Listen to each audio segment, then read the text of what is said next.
दोस्तों, खाना खाने के बाद उनकी टट्टी कैसे बनती है और हमारा खाना पचता कैसे है? हमारा खाना पच रहा है या सड़ रहा है कैसे पता करें? दोस्तों, एनर्जी से ही हमारी पूरी बॉडी काम कर पाती है और एनर्जी हमें मिलती है फूड से, और डाइजेस्टिव सिस्टम की मदद से ही हम फूड का एनर्जी में कन्वर्ट कर पाते हैं। हम तो सिर्फ खाना खाते हैं और वॉशरूम जाकर वेस्ट को बॉडी से बाहर निकाल देते हैं, लेकिन खाने से लेकर वॉशरूम जाने तक हमारा डाइजेस्टिव सिस्टम बहुत ही ज्यादा मेहनत करता है। और इस वीडियो में हम यही देखेंगे कि डाइजेस्टिव सिस्टम काम कैसे करता है। डाइजेशन तो खाना खाने से पहले ही शुरू हो जाता है। जब हम खाने के बारे में सोचते हैं तभी हमारे मुंह में पानी आ जाता है। वो पानी नहीं होता है, उसे सलाइवा कहते हैं। जब हम खाना चबाते हैं तब दांत की मदद से हम फूड को छोटे छोटे पीसेस में ब्रेक कर देते हैं और साथ ही खाना और सलाइवा मिक्स हो जाते हैं। हमारे मुंह के अंदर सलाइवरी ग्लैंड्स होते हैं जो सलाइवा बनाते हैं और रिलीज भी करते हैं। सलाइवा में कुछ एंजाइम्स होते हैं जो कार्बोहाइड्रेट्स और फैट्स का डाइजेशन मुंह के अंदर ही शुरू कर देते हैं, और सलाइवा की मदद से खाना सॉफ्ट और स्मूथ हो जाता है, जिससे ये फूड पेट में आराम से जा पाता है।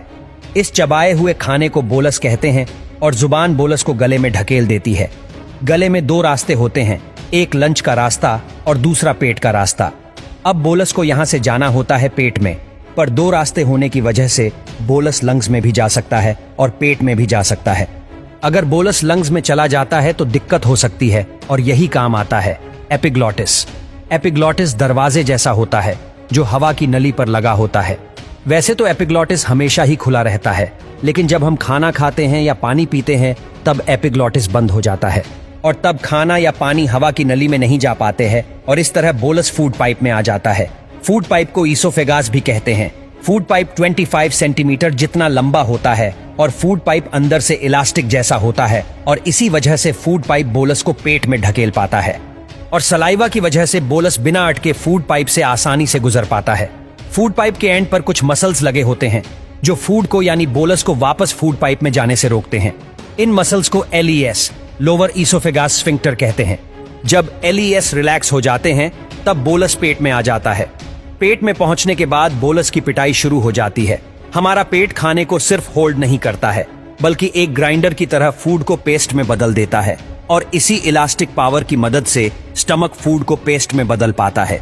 स्टमक अपनी इलास्टिक पावर से फूड को इधर उधर ढकेलता है, जिसके कारण फूड पेस्ट में बदल जाता है, और पेट में एसिड भी होता है, और वो एसिड है HCl हाइड्रोक्लोरिक एसिड।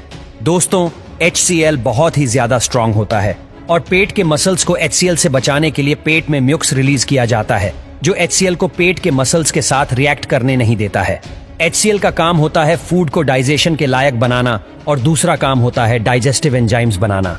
HCl के कारण पेप्सिन एंजाइम बन पाता है जो प्रोटीन्स को एमिनो एसिड में बदल देता है, और फूड में जितने भी बैक्टीरिया होते हैं सभी पेप्सिन की वजह से मर जाते हैं, और फिर दूसरा एंजाइम्स रिलीज होते हैं जो फैट्स को और कार्बोहाइड्रेट्स को डाइजेस्ट करने लायक बनाते हैं।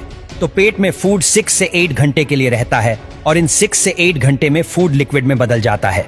इस लिक्विड को काइम कहते हैं। तो काइम 6 से 8 घंटे बाद चला जाता है स्मॉल इंटेस्टाइन में, पर स्मॉल इंटेस्टाइन में जाते समय काइम बाइल जूस और पैनक्रिएटिक जूस के साथ मिक्स होता है। बाइल जूस बनता है लिवर में और स्टोर होता है गॉल ब्लैडर में, और बाइल जूस फैट्स को ब्रेक करता है। बाइल जूस कलर में ग्रीन होता है, जिसके कारण काइम का कलर भी ग्रीन हो जाता है, और पैनक्रिएटिक जूस में अलग अलग एंजाइम्स होते हैं जो कार्बोहाइड्रेट्स को ग्लूकोज में, प्रोटीन्स को अमीनो एसिड्स में, और फैट्स को फैटी एसिड्स में बदल देते हैं। तो इस तरह विलाई की मदद से हम फूड से एनर्जी ले पाते हैं। स्मॉल इंटेस्टाइन से गुजरने के बाद काइम चला जाता है लार्ज इंटेस्टाइन में। लार्ज इंटेस्टाइन तक आते हुए काइम से लगभग सभी न्यूट्रिएंट्स खून में चले जाते हैं, और इसीलिए काइम का कलर ग्रीन से ब्राउन हो जाता है। ब्राउन काइम में अभी भी कुछ न्यूट्रिएंट्स और फाइबर्स होते हैं, और फाइबर्स को हम डाइजेस्ट नहीं कर पाते हैं, और यही हमारी मदद करते हैं माइक्रोब्स, बैक्टीरिया। हमारा लार्ज इंटेस्टाइन 1.5 मीटर जितना लंबा होता है, और पूरे लार्ज इंटेस्टाइन पर बैक्टीरिया माइक्रोब्स होते हैं जो काइम से बचे हुए न्यूट्रिएंट्स को डाइजेस्ट करने में मदद करते हैं। लार्ज इंटेस्टाइन के एंड तक पहुंचते हुए काइम से सभी न्यूट्रिएंट्स और पानी निकाल लिए जाते हैं, और अब ये काइम बदल जाता है स्टूल में यानी टट्टी में, और लार्ज इंटेस्टाइन में ही स्टूल यानी टट्टी पर म्यूकस रिलीज किया जाता है ताकि टट्टी आसानी से बाहर निकल पाए। लार्ज इंटेस्टाइन में फूड बहुत ही धीरे डाइजेस्ट होता है, और इसीलिए लार्ज इंटेस्टाइन में फूड को पूरी तरह डाइजेस्ट होने के लिए 30 से 40 घंटे लगते हैं। फिर 30 से 40 घंटे बाद स्टूल चला जाता है रेक्टम में, जो कि टट्टी को स्टोर करता है। और जब रेक्टम भर जाता है तब हम वॉशरूम जाकर उसे खाली कर देते हैं, तो इस तरह फूड डाइजेस्ट होकर बाहर निकल जाता है।